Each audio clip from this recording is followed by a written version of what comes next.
I think we got a heck of a shot of winning. We can beat anybody in the world, and I think we're going to win next Sunday. David Wells has pitched a perfect game. 27 up, 27 down. Baseball immortality for David Wells. And it's hit deep to left center. Andrew Jones on the run. This one has a chance. Home run! Mike Piazza, and the Mets lead 3-2. Bates against Joseph. Bates in on goal. Shoots. Metho! Stefan Metho! And the Rangers have one more hell of a time, baby! This is the Cross Island Sports Network, where iconic moments get iconic coverage. You are listening to the Cross Island Podcast. Action! Hosted by Lyle Gillen and Errol Marks. Welcome, everybody, to a new show of the Cross Island Podcast. My name is Errol Marks, my co-host, Lyle Gillian. What's up, Lyle? Nothing much. Looking forward to having a great show tonight. Absolutely. Sorry we started a little bit late. Sorry that, the maneuvering of our Sports Loudmouth show, which is airing right after this show on the Worldwide Sports Radio Network. We'll be doing that every single Mondays and Wednesdays moving forward for the NFL season. But happy to be here, and we're going to get into, obviously, the New York Jets. The first 3 weeks of the season, the Jets are 2-1. They had a fantastic Thursday night football game, knocking off the New England Patriots, while actually murdering the New England Patriots 24-3. We will get into the New York Giants winning their first game of the season on Sunday, knocking off, I believe, a team that should be better than what they are. That's the Cleveland Browns. They got very lucky at the end of the game. The Giants had, I think, 8 sacks in the game, dominated the line of scrimmage, and Daniel Jones, which I believe if the Giants give him time to make plays, I think he's a lot better than people think he is. But Daniel Jones had his best game of the season, and it looks like Malik Neighbors is something special. So we will go into the New York Giants as well. We'll get into New York Yankees and the Mets. The Mets look like they're going to make the playoffs. They've been the hottest team in baseball for the last 4 weeks. It seems like they can't lose. And their pitching staff has played very well. They're hitting in very important areas. Acuna comes up. He's actually a good young player for the New York Mets. And the Mets look like they're going to sneak into the playoffs. And the Braves, if they sweep the Braves or even win 2 out of 3 games against the Braves are going to get eliminated. So we will get into the Mets and their extraordinary season. And the Yankees, we expect them to win the pennant. We expect them to make the playoffs every single year, but it's all about October. So we'll get into the Yankees and the Islanders and Rangers preseason starts. The Rangers looked pretty good the other day. And the Islanders, I didn't get a chance to watch much of them in their first preseason. I don't really look at preseason games. No, it's nothing to look at. Yeah, so it was 2/3 a lineup for Bridgeport. So we'll get into the Islanders and their season and how important Sorokin is going to be this year if the New York Islanders are going to make a run. So, and Lazy Lou or Blind Lou or just Sleepy Lou, what he didn't do or what people or the Islander fans thought he did do in the offseason, that made him better. So let's get into it. The New York Jets, a team that a lot of people thought, including yours truly, to win 12 games this year if they can protect Aaron Rodgers and Aaron Rodgers stays on his 2 feet. If he gets his rhythm, this team could be unstoppable. I think they have the defense, even with the loss of Jermaine Johnson, which was a terrible loss for the New York Jets. Yeah. And then Hassan Reddick not playing so far this season, didn't play in the preseason, didn't make it to the OTAs, wants his new contract. I do believe that the Jets and Hassan Reddick will come to an agreement in the next week or so. They're going to have to because they're going to need Hassan Reddick if the Jets plan to make a run in the playoffs. But the Jets defense played very well on Thursday night. Will McDonald looks like he's a player. I've been saying that since they drafted him at number 15 2 years ago, but he's getting a chance to play. And boy, oh boy, is he taking the bull by its horns. He's been fantastic for the New York Jets with 4 sacks. A forced fumble. He's been fantastic, and if he continues playing the way he is, there's no rush of bringing Hassan Reddick back. Quincy Williams has been back to what he was last year. Quentin Williams played fantastic on Thursday Night Football. That front 7 has been looking really, really good the last 2 weeks. So The defenses looked up to par. Their secondary, obviously, Sauce Gardner, DJ Reed, and then Carter, who's played. Michael Carter, the second, has played very well as well, getting his big contract in the offseason. So they're all playing very, very well. The safety play has been fantastic with Adams and Clark. They've been fantastic. So everything. The offensive line has been the most superb thing for the New York Jets. In even losing Morgan Moses for the last couple of weeks, and I know Jet fans were absolutely surprised on when Morgan Moses went down. Everybody thought he was out for the season, and then you saw Olu Fashanu. He comes in, and he played pretty well when he came in. He looked very good in the preseason, but it looks like Morgan Moses won't be out for the season. He'll probably be out for the next 2 to 3 weeks, but should be back in the early second half of the season. So I think everything that you saw with the New York Jets, especially defensively, was up to par. Now the offense, it's really the surprise of this team is Braylon Allen. As far as the running backs are concerned, Breece Hall, we expect that. But Braylon Allen has been some kind of wonderful. And I think this kid is special. A 20-year-old kid. He was the youngest player drafted in this year's draft. I think he's very special. I think the Jets have something with him. Obviously, with Breece Hall, we expect Breece Hall to do big things this year. Expect him to have 12 to 13 touchdowns, probably 15 to 1,600 all-scrimmage yards if he stays healthy. He's on his way to doing that. I think he's been holding the ball a little bit too much. He's dropped the ball quite a few times. Hopefully, he gets that thing fixed up. And Bambi Salah, which we call, has not been very, very good as a head coach, but you don't need to when you have Aaron Rodgers at the line of scrimmage. Now, Aaron Rodgers, I think he's been fine so far. I thought he's been terrible. I think his play calling in the first and second game were skeptical, especially in the second half of the game. It's really been, just the thought of wondering who's calling the plays. I don't think Salah calls any plays. He's back there Salah came out and said in the beginning of the season that everything's going to go through him now going into the season. Nathaniel Hackett's not even making all the play calling. They're going to go through 3 coaches, and it's going to go all the way to Salah, and Salah's going to make the final thoughts before they call the play at the line of scrimmage. So I don't know if that to be true, but he said that. I don't know how much that sounds very, very convoluted and very out there. I don't know if I really believe that. I think it's mostly Hackett still. I thought that they did a great job play calling against New England. I think on defense, Albright calls the plays. I don't think Salah does much of anything. The only thing I think you could really criticize Salah for is probably a lot of delayed game moments where they had to take timeouts in order to stop that. But at the end of the day, you have a quarterback who is coming over to the team after having a year off. And I think I don't even blame him for that. I don't think that would be fair.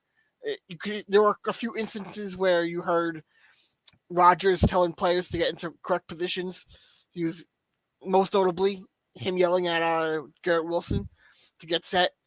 You could hear that on the TV. So I think that's something that will go away as the year goes on. But I don't think it's fair to say so far that he's been good or bad. I think the biggest difference makers on the coaching staff will be calling the plays offensively. And I thought against New England, Hackett did a fine job. First of all, I don't think it has anything to do with Nathaniel Hackett. I think it has everything to do with, obviously, Aaron Rodgers staying on his combination of Rodgers and Hackett. Aaron Rodgers, what I saw with Aaron Rodgers on Thursday night is Aaron Rodgers is back to his normal form. He can move inside and out of the pocket. If he gets time to throw the ball and shift out of the pocket and can get some time to relay the ball in the slants in the open field, just don't slide. Aaron Rodgers is one of the best in the league at doing that. Just don't slide. That scared the shit out of me when he did that, man. I mean, he slid and my heart probably skipped like 12 beats and when it came right out of my chest and I thought I was dead. Like, nope, don't need to do that. I really didn't see that to be a problem. And I thought what was very interesting. He didn't do that much the first 2 games. No, because he was afraid. He wasn't sure. He didn't trust the offensive line. He's starting to believe in the offensive line. And here's what he did differently in game number 3 that he didn't do in game number 2 and game number 1. He used everybody on the field. Mike Williams was added into it. You saw Conklin. Jeremy Rucker was added to it. He started to use his tight ends. That was the difference maker. He started to get everybody involved in the open. But also, the run game was way better Thursday night than it was the first 2 games. Well, when you have a run game that can be a weapon, when it's performing better than it is the first 2 games. And I don't mean them getting touchdowns and then doing that. Them hitting runs where they're getting 5-6 yards on first down, when they're having those good plays, that does so much to open up the field to your receivers and to your tight ends and open up the passing game. If you have no run game going, that also hurts the passing game. And by them being able to get both Braylon Allen and Breece Hall going on first and second down, it did open up other receivers and open up more. I thought the run game was good. What I was impressed with Aaron Rodgers is him shifting out of the pocket, making the throws accurately, and doing what Aaron Rodgers does great. He the over-the-shoulder passes, the passes, the bolt, the dart that he threw to Garrett Wilson at the end zone where he made a play. That's Aaron Rodgers-esque. That was what he did with Devontae Adams. If we see more of that this year and they start to develop that chemistry, I think this team is unbeatable. I think that this team could be unstoppable. I think they have the most talent right now in the AFC. What I watched with Kansas City last night is they have deficiencies in the secondary. They got a lot of calls go their way in the fourth quarter. Atlanta could have won that game if that penalty didn't happen. So, a lot of the games have been very, very close. There hasn't really been a lot. I don't even think there's been a 300-yard passer yet. I don't even know. Going into week 3, there wasn't. So, this guy I work with, he's a massive Chiefs fan, and even he came up to me yesterday and said that no pass interference call on Pitts was terrible missed call, and he even said that was pass interference, which it should have been, and the Chiefs are getting lucky. They're getting calls. They're not getting lucky. The NFL 100% are getting lucky. I don't think it's lucky. I think the NFL wants to see the Chiefs win. Obviously, they want them to be the number 1 seed, to play over there in Kansas City and go all the way to the Super Bowl again and win and try to win their. I don't believe in that. I do. I do. I believed in that for a very, very long time, and I've said it on my show very, very much. Well, here's the thing.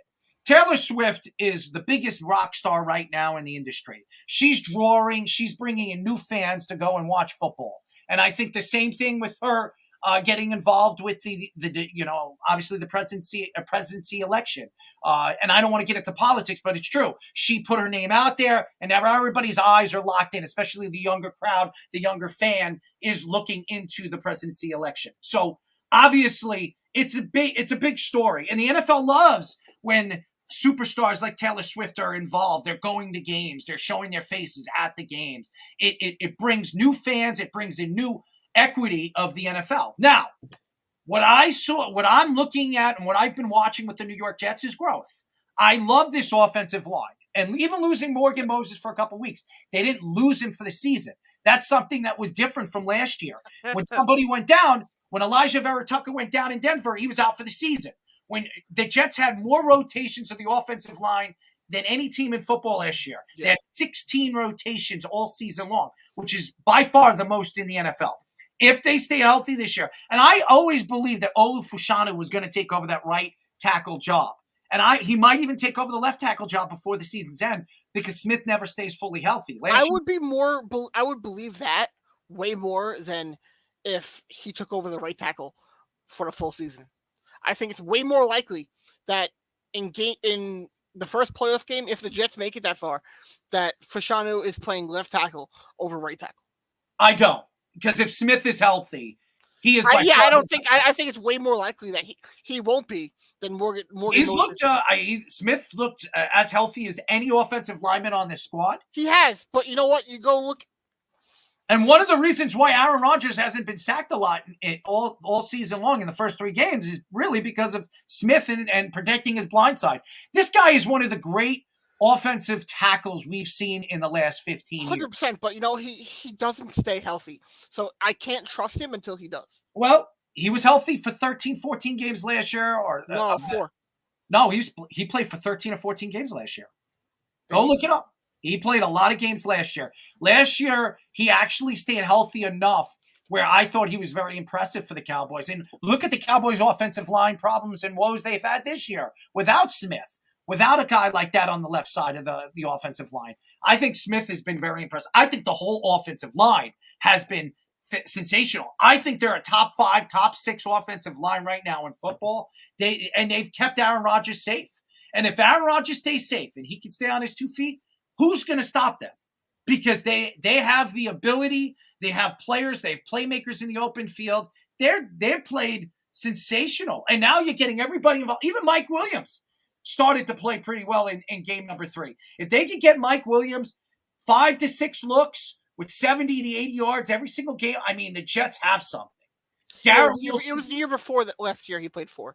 Yeah. In 2022. How many games did he play last year? 13. So he played a lot of games last year. And I expect him to play a lot of games this year because he's not dependent on. This offensive line has a lot of talent. Elijah Vera Tucker, when healthy, when he can stay healthy, is one of the best offensive linemen in football. Definitely. I think John Simpson has been tremendous on that offensive line. Simpson. How about Tippmann? He's been very good too. But you know what? I think that the biggest improvement has definitely been the guard play. Because they had last couple of years, they might have had the start of the year having some good tackle play. But I don't know. The last few years, I think the guard play has been worse on the offensive line than the tackles. And I disagree because Tippmann played guard last year. He was one of the best guards in football. Elijah Vera Tucker, before he got hurt, he was one of the best guards in football. I don't think it was their guard play that has been effective. I think it's been the tackle position. When Mekhi Becton, look what Mekhi Becton's doing right now with the Philadelphia Eagles. He's one in the PFF right now. Is he starting? He's starting. He's the starting guard right now on that team. He's one of the best guards right now in football. Go look at him right now. As far as PFF, if you look at the PFF right now, he has a high score. He's played very well over there with the Eagles. So, I mean, I think if the Jets decided or made a decision to shift into the tackle position, to the guard position, maybe the Jets didn't have to go after Simpson. I'm not saying Simpson is not having a good season. He has a great season. But they paid a lot of money to Simpson when they could have taken that money and maybe given it to Hassan Reddick. Maybe they don't have this problem with Hassan Reddick right now and move Mekhi Becton. So they could have re-signed Huff. Or they could have. I didn't think they had any interest in signing Huff. And by the way, Huff has not played well over there with the Eagles. He hasn't. He has not. So I don't know if they're using him more as an every down role. No, they've been playing him as a third, a second and third down, but mostly third down. They started the first game. They were playing him on first and second and third down. He wasn't playing well, so they kind of shifted him to second and third, and they're kind of like narrating how he is playing and how they're going to use him in the games. I think they overpaid for him. I think the Jets knew what they had in Huff. I think Hassan Reddick is an every down back or every down defensive end. And I think that the problem is that he wants to be overpaid for a position that he's at the age of 31, 30 years old. And I don't think the Jets want to overpay because they got to pay Elijah Vera Tucker in the offseason. They're going to have to pay Garrett Wilson, and they're going to have to pay Sauce Gardner soon. So I think the Jets and Joe Douglas have made the right decision on holding up. Remember, no matter what, Hassan Reddick is going to have to make a decision because if he sits out for the whole season this year, the Jets have control of him next year. So he's going to have to start this all over again, and he doesn't want this. He will come back at one point. He will. It's just a matter of when, not if. He needs to play at least, if I'm not mistaken, I don't know the number, but he's got to play at least 38% of the snaps if he wants to go into the offseason as a free agent. Now, he doesn't. But even then, would you put him over McDonald? McDonald has been insanely good right now the last 2 games. Yes. I wouldn't. I would. Not right away. Not right away. I would put McDonald on the other side, and I put Hassan Reddick on the other. You can use McDonald and Hassan Reddick. McDonald's proven that he could be a factor in many different ways, and he's great on the bend. The Jets would use Will McDonald even more when Hassan Reddick comes back. Why? Because it could open up different ends where you can use McDonald to get at the quarterback. So I think it's going to benefit McDonald if Hassan Reddick comes back 100%. So I just think I think the Jets have to decide what they're doing with Hassan Reddick and get this thing moving in the right direction. Currently, Bryce Huff has one tackle, and it's a combo tackle, not even a solo.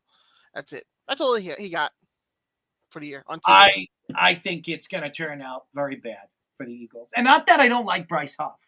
I like him. He fits Robert Saleh's defense. 100%. He fits. So does Will McDonald. Why do you think I was encouraged in Will McDonald? Because in the 4-3 defense, the way Robert Saleh likes to run it, a.k.a. Nick Bosa, the way he likes to run it, he likes to spread out the defensive ends and let them go out on the bend.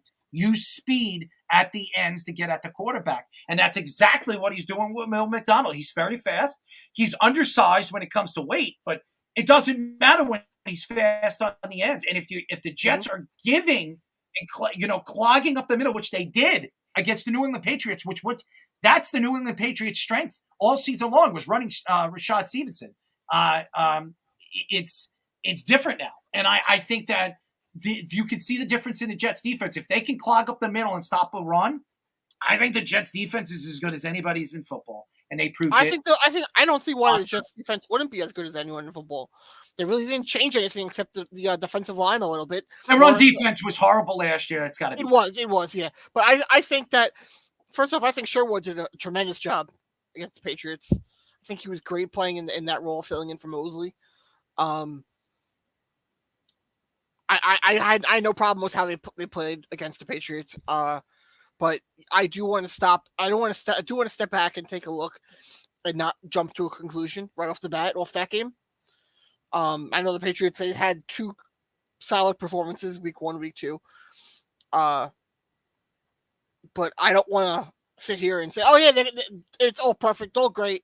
I want to see them do it again next week. If they do it again next week, then I'll have that opinion. I don't want to jump on that. I'm cautiously optimistic, as I like to say. I think that you have to be worried if the Jets do not. Now remember, their schedule gets easier now. They play. Now, Minnesota is a good team. They're a really good team, but the Jets are definitely a better team than Minnesota, and they're playing in London. It is a home game that the Jets are losing, by the way. Right, I forgot they're playing in London. Yes, they're playing in London at 9:30 a.m. on Sunday. So, I mean, it's a Vikings home game. Is it? I don't know. I just know they're playing in a Vikings home game. I do know that the Jets are going to have to win these next 2 games. They should. Well, Aaron Rodgers is Mr. London. Well, they need to play well in London. How many games did he play in London? I think he played a couple with Green Bay. I think it's once. I don't think he played a lot in Green Bay. I think he only played once. I think he played there twice. I don't know. People are asking me right now, where do I go with the bets with a parlay? Not sure with Lawrence. But I do believe when you look at the situation where the Jets are positioned very well. If they win the next 2 games, they go 4-1, they head off and they play Buffalo. That could be any team's game. And the Jets could really be 5-1 in the next 3 weeks. The Jets could go on this winning streak. I mean, their schedule, it fares well for the New York Jets. As far as the Giants are concerned, I was very impressed with their defense on Sunday. I was too. I think they defend. Like I said at the beginning of the year, the Giants defense is going to be the difference maker for this team. And I think they. I don't know about that. I do. I think they will be. I think Malik Neighbors proved to me on Sunday he could be one of the better wide receivers. He's definitely when it comes to here's the thing. The last 2 games, they should have scored 21 points against the Commanders and against. Well, they did it against in this game. I don't believe that to be enough to win consistently in the NFL. And I think that is their offensive ceiling. That is the ceiling of their team. When Malik Neighbors is catching 3 touchdown passes in a game, that is their ceiling for their offense. Now, their defense if they want to be able to win games, has to hold teams to below that. So when they win, their defense is going to be their difference maker. Yeah, Malik Neighbors will be a guy that the Giants were very successful over the years with Odell Beckham because Odell Beckham opened up the field for the other wide receivers. If Neighbors is that type of wide receiver, which he looks like he's going to be, if he's that type of receiver, it will open up the field for Wan'Dale Robinson. It'll open up the field for Singletary, who, again, actually ran the ball pretty well back-to-back weeks. So he's not Saquon Barkley. By the way, Saquon Barkley is just beast. He's not a bad back either. He's not great. Come on. He's average. He's serviceable. He's not average. He's been good 2 weeks. I want to see Singletary I think Singletary's he's serviceable. Serviceable. What was that? Is that going to help you win a Super Bowl? Is that going to help you make I don't think the Giants are in a position to win a Super Bowl. How could you say that? Anything's possible. Anything's possible. I mean, a defense is good. Come on. If their defense plays as well as they did on Sunday, why couldn't they? Come on. Their offense is when not the Giants good won enough. in 2007, Their they had offense no is not offense. good enough to get They had that. no offense. They're not even going to make the playoffs. Come on. The Giants weren't supposed to make the playoffs in 2007. Do you remember that? They got lucky. They didn't get lucky. It's not luck. You get hot at the right time. Your defense plays well, and you can make the passes when you need to in the playoffs. And I'm going to tell you this right now. For all you haters out there that can't stand Daniel Jones hasn't made a mistake in 2 weeks. He hasn't made a mistake in 2 weeks. All right. Let me ask you a question, Lyle. Sure. Right now in the NFL, okay, you look at the quarterback play, because I'm going to tell you this right now. Patrick Mahomes hasn't looked good in the first 3 weeks. And I've had him on my fantasy team. He has not been good. All right? Yes, no. So let me ask you a question. Could you name the quarterbacks in back-to-back weeks that have not fumbled a ball or given a ball away besides Daniel Jones? I'll say Darnold and Rodgers. Okay. That's 2 other quarterbacks. There's 4? That's 2 other quarterbacks. So just think about that way. If you're not making mistakes, if you're not making, no, there were 5. There were 5. Okay, 5. And just so you know, to say that if Daniel Jones doesn't put himself in harm's way, and Daniel Jones doesn't make mistakes, they got a chance to win. And Daniel Jones, and Daniel Jones is over his career. He has been a problem giving the ball away. That's not Daniel Jones' fault. Nobody can get open. Nah, but it's come on. It's just like the Cowboy fans blaming Dak Prescott because the defense couldn't stop a nosebleed. Okay? You're going to blame Dak Prescott because they can't stop a nosebleed? Meanwhile, like when Dak Prescott's PPR right now is one of the best in the league. That's like 2 years ago when we would say that, hey, you know what? If Zach Wilson doesn't turn the ball over, the Jets have a chance to win. Like, yeah, but he still sucks. He doesn't suck. You're just looking at him and listen. If you're going to tell me you need to see him throw 300 yards and 4 touchdowns, I got news for you. How many quarterbacks have done that this year? No, here's the thing. That's what I'm saying. It's not going to convince me that his entire career of being shit is all out the window. There's nothing to do with his entire career. Who's he throwing the ball to, Lyle? I don't care. Who's he throwing the ball to, Lyle? He is terrible. Lyle, who's he throwing the ball to? He is terrible. Who's he throwing the ball to, Lyle? Only Malik Neighbors. All right. One guy. And by the way, he's amazing because teams know that he's doing that, and he still gets himself in good positions to score. That has a lot to do with also Daniel Jones throwing the ball, does it not? Daniel Jones has to make the throws, does he not? No. Does he? Because I got news for you. He's made the throws. He's put himself in good positions to succeed.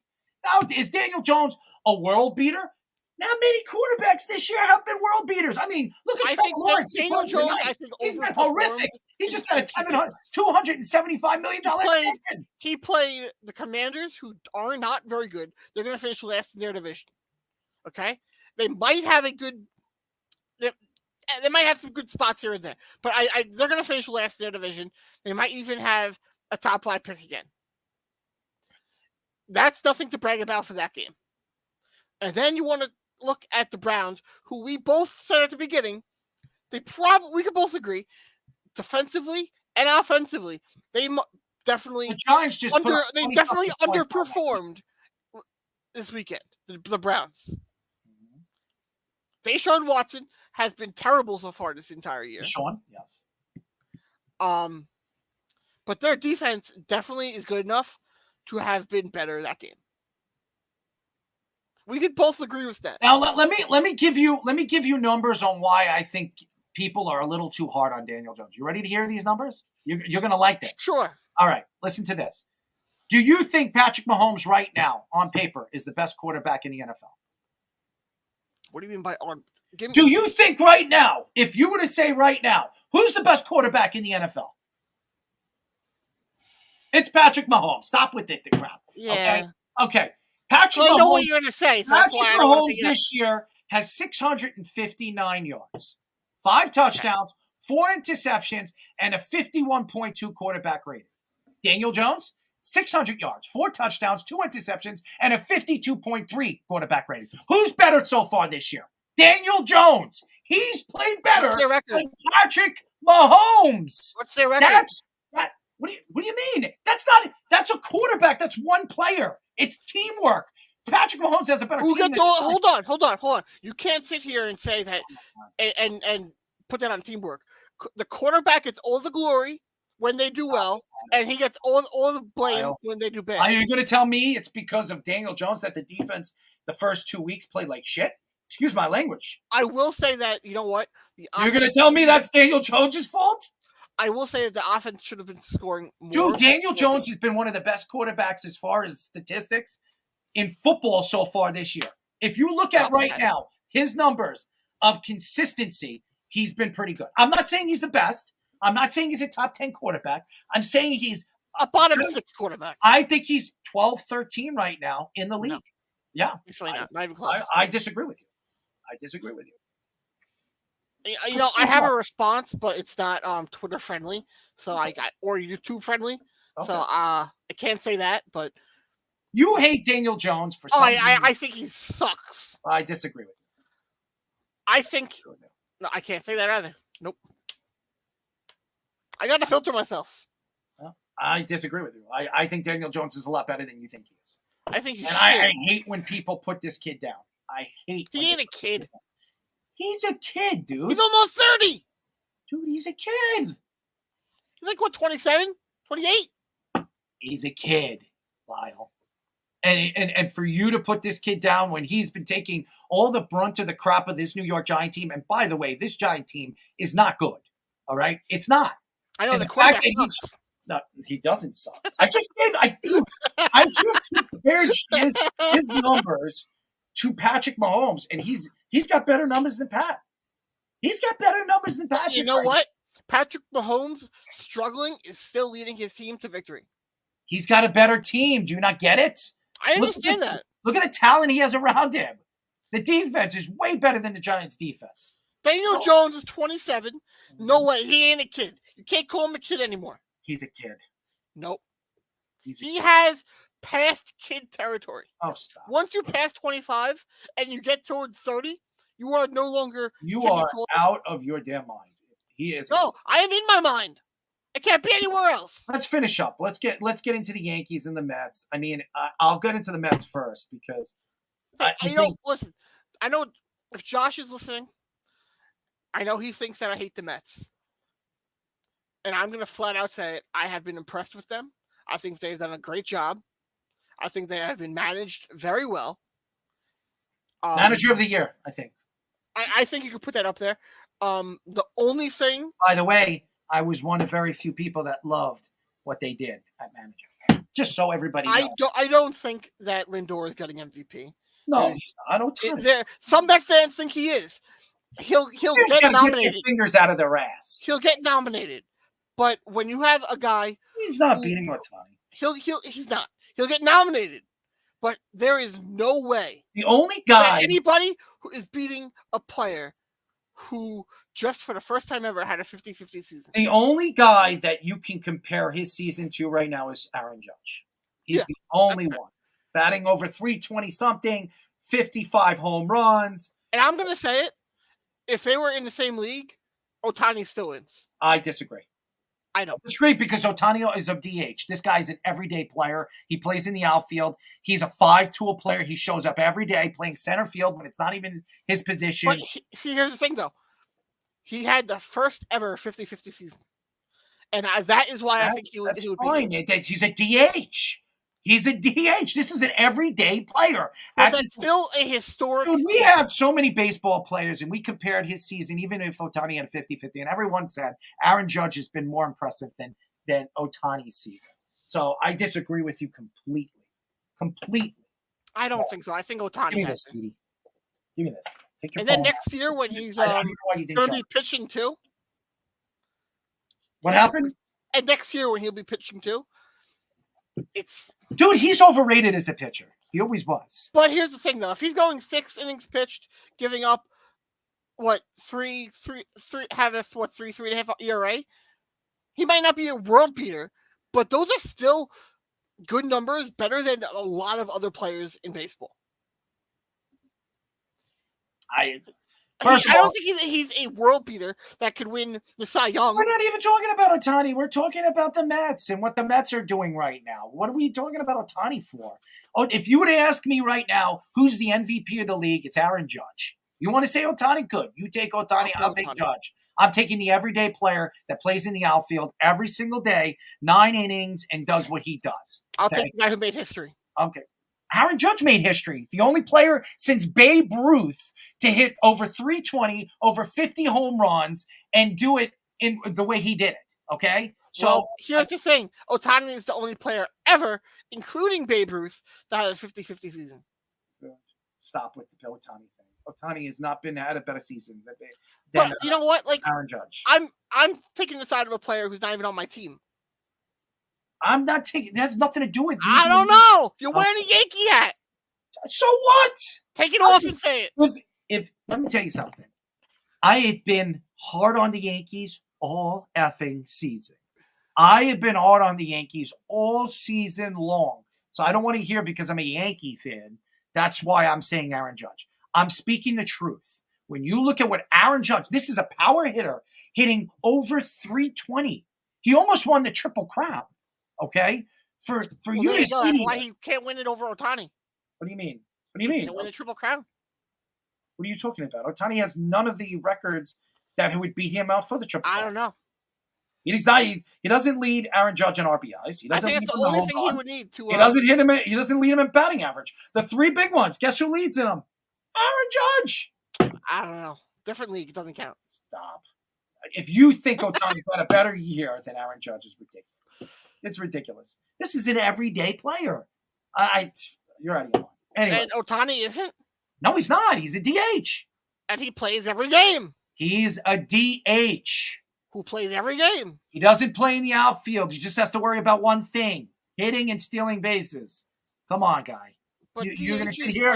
You're talking about a 6'8", 280-pound power hitter that's doing it the way he's doing it, hitting over 320.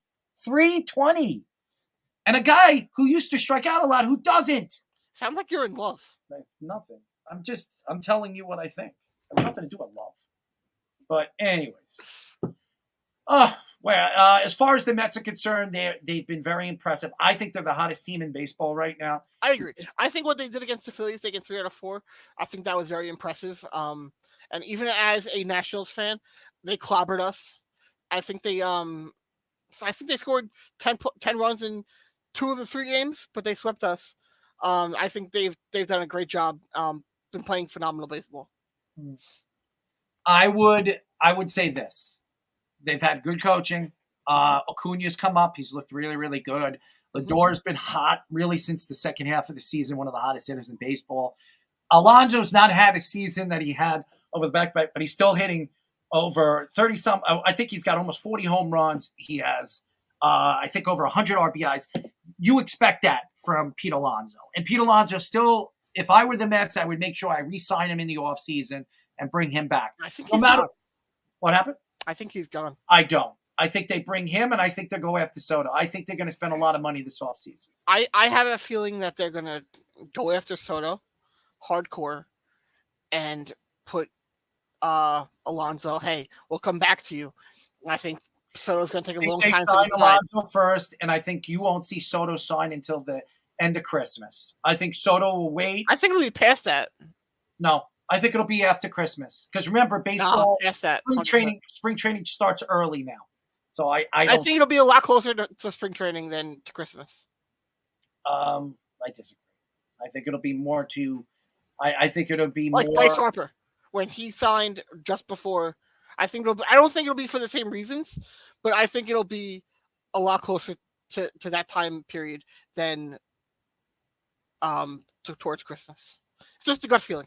Yeah, my gut feeling is he'll sign right after Christmas, and it's either. I think he stays in New York no matter what. I think Philadelphia will definitely be in the race for it. Even the Red Sox might be a team that you'll hear a little bit about. But I'm going to say right now, I think I said it the entire time. San Francisco is going to throw a lot of money at him. He's not going to West. He already said he's not going out West, so they can do whatever they want. He's not going out West. I don't think he said that at all. Yes, he did.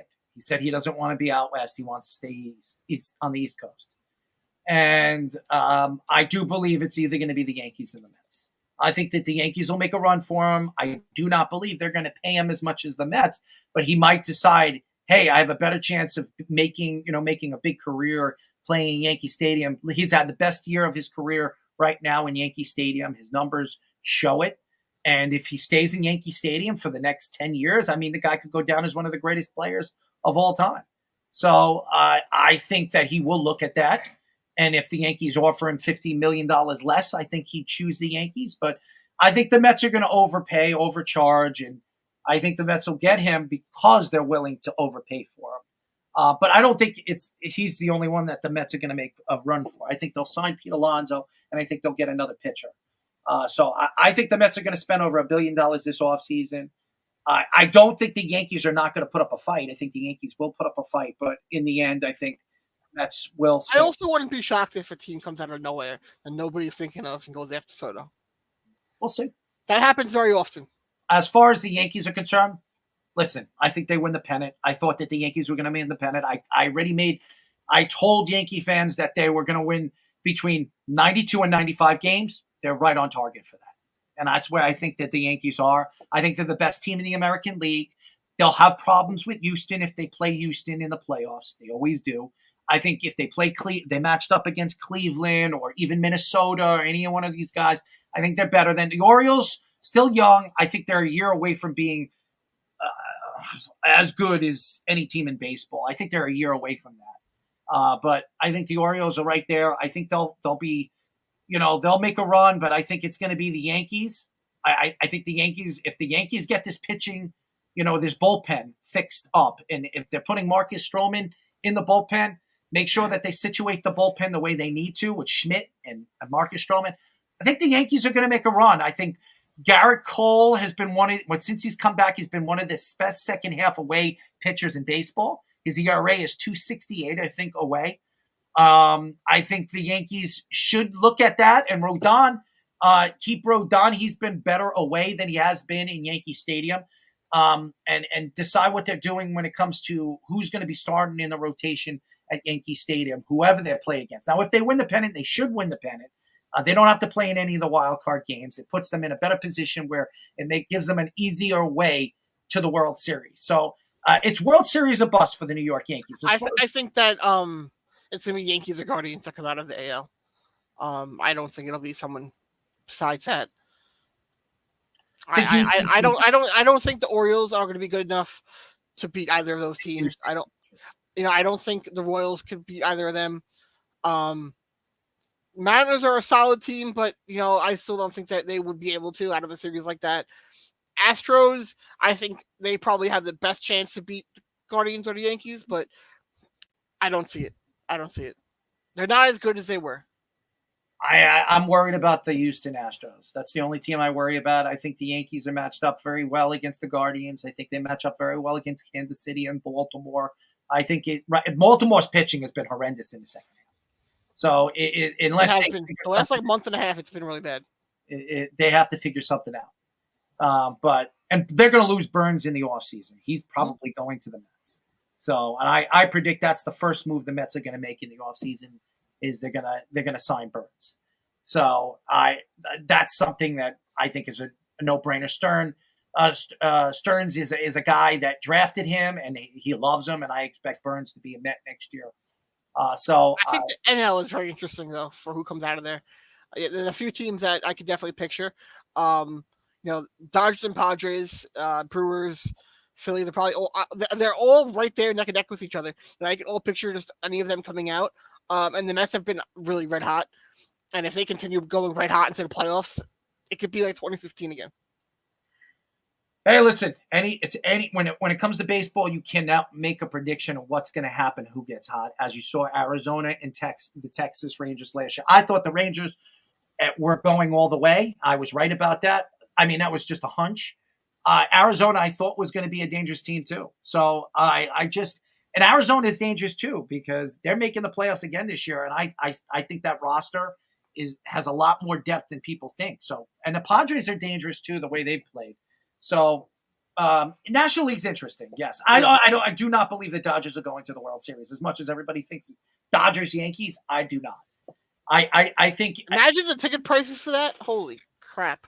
I don't even want to know. I wouldn't be going to the game anyways. I'm just saying, in general, it's gonna World Series tickets are already crazy money, but when you have Yankees, Dodgers that have as much history as they have, first time playing in a World Series since 1980. It would be a lot of money. As far as hockey is concerned, I know it's preseason. I don't know what to say more about that than that.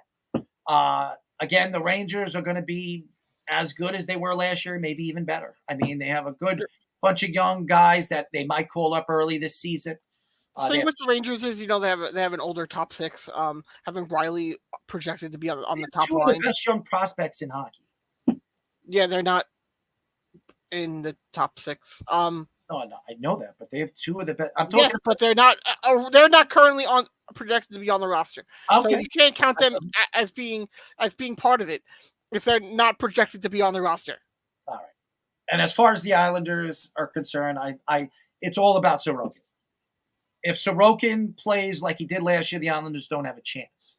If Sorokin's back to Sorokin, what he did the year before and what he has been since he's come to the NHL, the Islanders are going to have a chance every single game to win because that guy is as good as any goaltender. I fully expect the first 2 months for Varlamov to get more games than he did at the beginning of last season. I hope not. Well, currently, Sorokin has not practiced with the team because he had back surgery, which was confirmed by Patrick Waugh. They do expect him to be ready to start the season, but I would not be shocked if they didn't give him as much of a load at the beginning of the year because of the back surgery. That's really the difference maker for me is how well that back surgery heals. If he's able to play like himself and it healed well, then yeah, I think they'll be fine. But I think there's a chance that last season he was playing injured, and it was one of those situations of, hey, you can't get hurt more, so you could play through it. I hope it wasn't that. That's really stupid.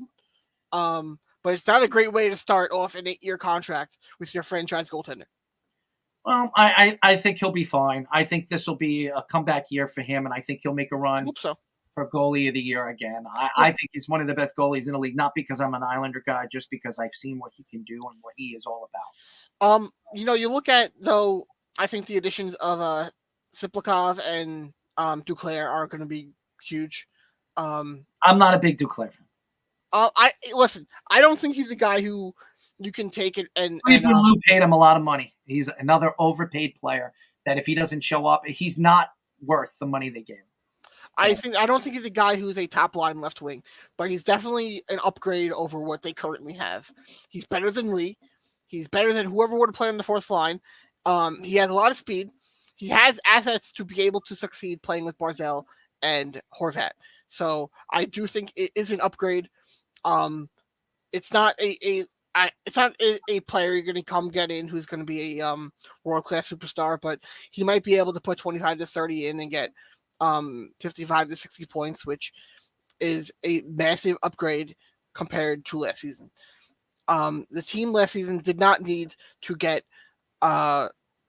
something of a world-class player on the left wing. They just needed to add more depth scoring.